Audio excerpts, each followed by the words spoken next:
Hello guys, welcome to my channel. This is the first episode of the new content on the channel. My vision is to create episodes with current pop culture or things that there is up and coming, or TV shows, or any podcast that I find interesting, or anything in culture that I want to bring up and have a conversation about. Today is going to be a video about a cultural trend which is called Coquette. Movement is powering daintiness and romanticizing summer and nostalgia. According to Oxford Languages, coquette means being a flirtatious woman. According to Merriam-Webster, a coquette is a woman who endeavors without sincere affection to gain attention and admiration of men. According to a Pinterest report shared in the late 2022, searches for the coquette aesthetic started to rise in November 2022, and this increase was tripled the month after, December. When you scroll through Pinterest or TikTok or Instagram, and you can use the hashtag coquette or coquette style, the images are very idyllic and hyper feminine, and lots of women and girls are showing these very romantic, girly environments. There are different subcategories of coquette. The fashion gets their inspiration from royalcore and balletcore, and 2014 soft pale grunge, and also romantic academia. The colors used are pink, red, white pastels, and candy colors. Often you will find motifs of flowers, cherries, strawberries, and hearts. The fabric used are often silk, satin, and lace and brands. And it's the coquette fashion blends both traditional and modern trends together. I will mention some of the images online, what girls and women are wearing. Lace blouses paired, miniskirts, tank top, corsets, pointille knits, lace tights, Mary Jane chunky heels, block heel ankle boots, knitted stockings, 50s and 60s vintage flair, Mary Jane shoes paired with frilly or knee-high socks, outfits with patterns that have gingham, lace or frills, heart-shaped sunglasses and bow in your hair, soft natural makeup, ribbons, baguette bags, silky slip dresses, Adeline top, cropped cardigan. Dresses with frilly details, corsets and lace tank tops are extremely popular. Among others, you have dainty silhouettes from brands like Pretty's and Brandy Melville, pearl clips, gold and heart-shaped jewels, earmuffs, pendant necklaces, gingham prints, polo tops and mini floral dresses. So like I said earlier, Coquette is about nostalgia, especially the summertime. And as we're coming into the summer right now, the beginning of June 2023, this is an ideal time to find your inner Coquette girl and show her to the whole world. Now I will go through different types of inspiration that you can find in order to find your true Coquette girl. Lana Del Rey, the singer, she has a 50s way of showing the coquette fashion. Lana, American flawless looking base, innocent doe eyes, alluring wispy lashes, flushed cheeks and kissable juicy lips. If you want to get into your Lana Del Rey look, I would suggest that you listen to some of the songs like Diet Mountain Dew, Brooklyn Baby, Sad Girls, Gods and Monsters. Another inspiration is Sydney Sweeney, who plays Cassie in Euphoria. She has multiple outfits to take note of. Most iconic, her Coquette inspire. Cassie wears a floral mini dress and giant hair. Another inspiration for getting into your coquette girl mood is the classic movie Breakfast at Tiffany's with Audrey Hepburn. Her iconic style and sophisticated demeanor, and also a more modern way of getting into the dress code, is watching Legally Blonde, which is a fun and bubbly movie. Moreover, Lily Rose Depp is also a huge inspiration to trend culture. Many thousands of images comes up when you Google coquette. Ariana Grande also has dressed like a coquette. She has a more touch of balletcore over her. And speaking of which, balletcore, I would just briefly mention Natalie Portman's role in Black Swan. It's full of balletcore, and it also can give you inspiration. Also, if you're looking into the filmatic aesthetics, I will suggest that you watch the movies Maria Antoinette and the Virgin Suicides by Sofia Coppola. It's a perfect embodiment of Coquette's themes. The instructor Coppola, she captures the nuances of femininity, the concept of girlhood. Another aspect of the coquette girl is that she thrives for higher education and is very much into reading. Books are, moreover, a large part of the identity of a coquette girl. You will often see books on social media when you Google coquette girl. And specifically, there is one book that trends a lot.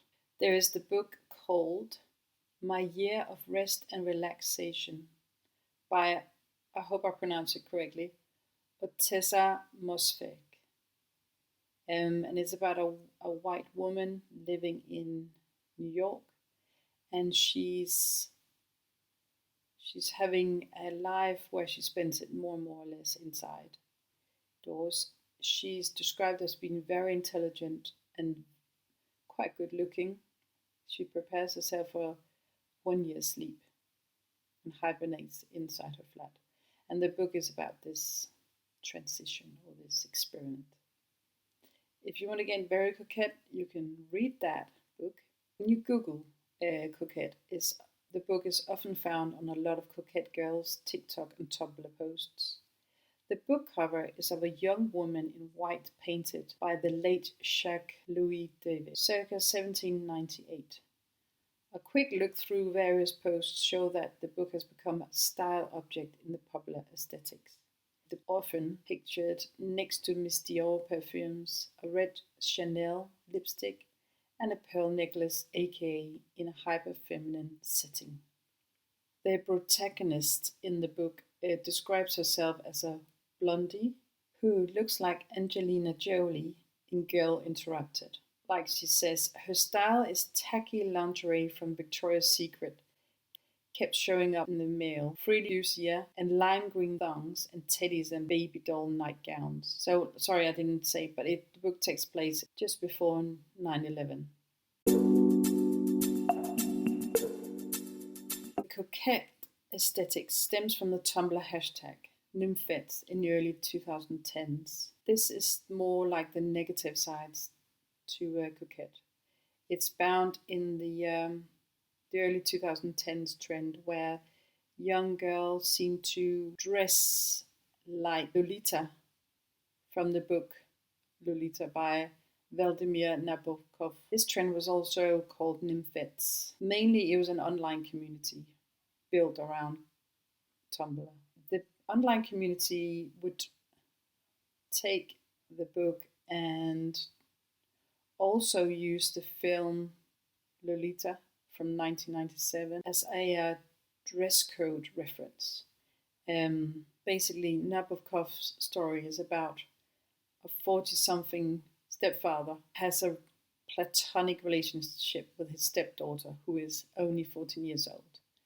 Or he is imagining that he has a relationship with her. But the story is actually told in an unreliable narrator, which means that you're not really sure what the book tells you, if it's correct or not.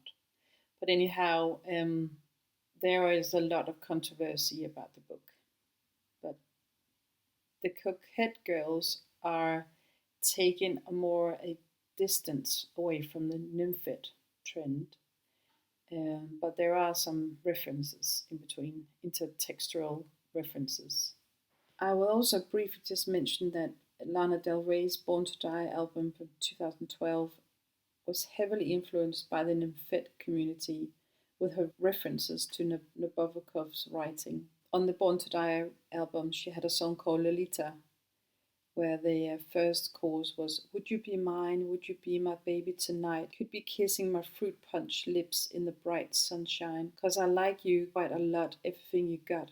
Don't you know? It's you that I adore. Though I make the boys fall like domino." Lana Del Rey also has a song called Off to the Races, where she utilizes the opening line of the book, Lolita, "Light of my life, fire of my loins." She also has a huge unreleased number of tracks, and some of these are also referencing to Nabokov's work. The numbers like Queen of the Gas Station and Mermaid Motel. Another musical reference back in the 2010s is Marina and the Diamonds and their album Electra Heart. It's an album which explores feminine archetypes, sexuality, teenage girlhood, and the carefree heartbreaker personality type. I will briefly also touch upon the Japanese Lolita, as the Coquette trend also anchors some of the dress codes in that. The Japanese Lolita fashion was a response to social pressures and anxieties felt by young Japanese women and men in the 1970s and 80s. The point is that Japanese women who dress in the Lolita fashion are not doing it for the male gaze, but more like a political society angle towards different types of pressures there were back in those days.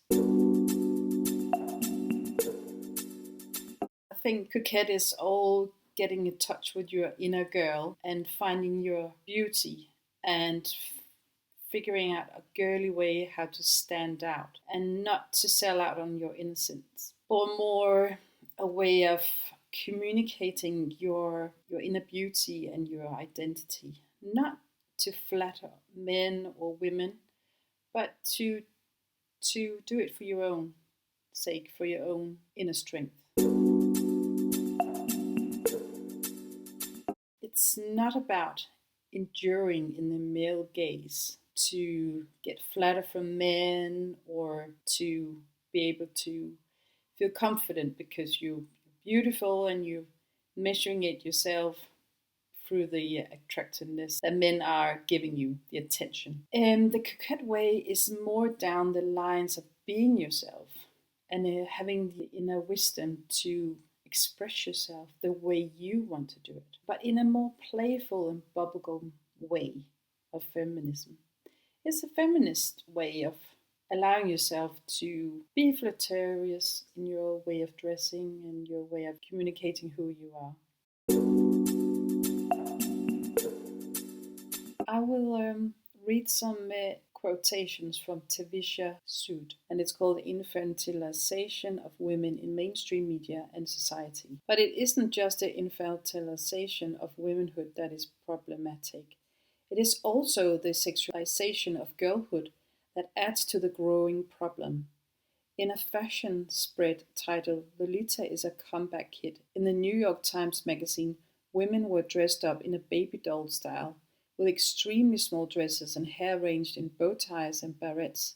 This sexualization of girlhood, while womanhood is simultaneously deemed undesirable, shows how the society's perception of femininity and women. So one could also think about that if the portraits in glamour magazine, online, and if more and more celebrities are worshipping this cultural trend, it also could be termed as being problematic for the younger generation, as they will maybe want to dress accordingly, to be a part of this culture.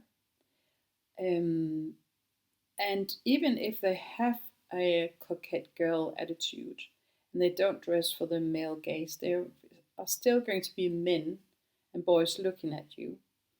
And no matter where you are in the world, unfortunately, that is part of being a woman and girl. One could disagree about this. But as a person who travels the world, I've had it everywhere I've gone. That is just my personal opinion, obviously. But I will read another quote from the article. What are the effects of this? Lasserfeld and Merton have argued how the media can have a narcotizing effect on individuals who then become victims of false wants. Thinking logically, when young women are constantly sexualized and women are infantilized, this portrayal of women naturally create a false perception of how youth and submissiveness are traits to look for in a sex partner. It invites men to start viewing young girls to be sexually desirable and sexually available.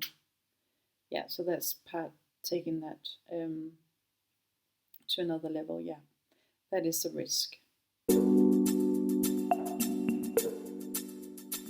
There is a negative side of the coquette style, is that when you do the research and you go through the different images, you will find there are a lack of other women represented. We're talking about women with different skin color or in queer representation, but also it's full of white, thin young women portraying. But there should also be women of different shapes and forms, different body types. I've tried to dress more coquette today, and obviously I am not very young. Even though I do feel young. So there should also be women of all different types and ages dressing the way they want to in the coquette society. I find it very important that we fight stigma of certain types of body types, of skin colors, of age. If you want to know more of the dark side of Coquette, I can highly recommend the YouTuber Sasoya's May's video all about Coquette and the dark side of the aesthetics video essay.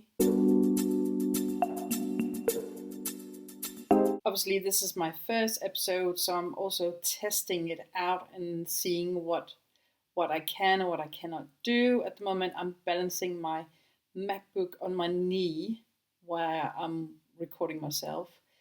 And so please bear over with me if it seems a little bit amateurish or boring. But I hope some of you will hang on and listen to what I have to say. And please comment in the comment field down below the video. Let me know what you think and what I can improve and what you like or dislike. That would be great. Thank you. I will also leave some links below from the sources which I used to make this video essay. I hope you enjoyed, and please feel free to leave a comment downstairs below. And I hope to make another video soon. Hope to see you there. Take care. Bye.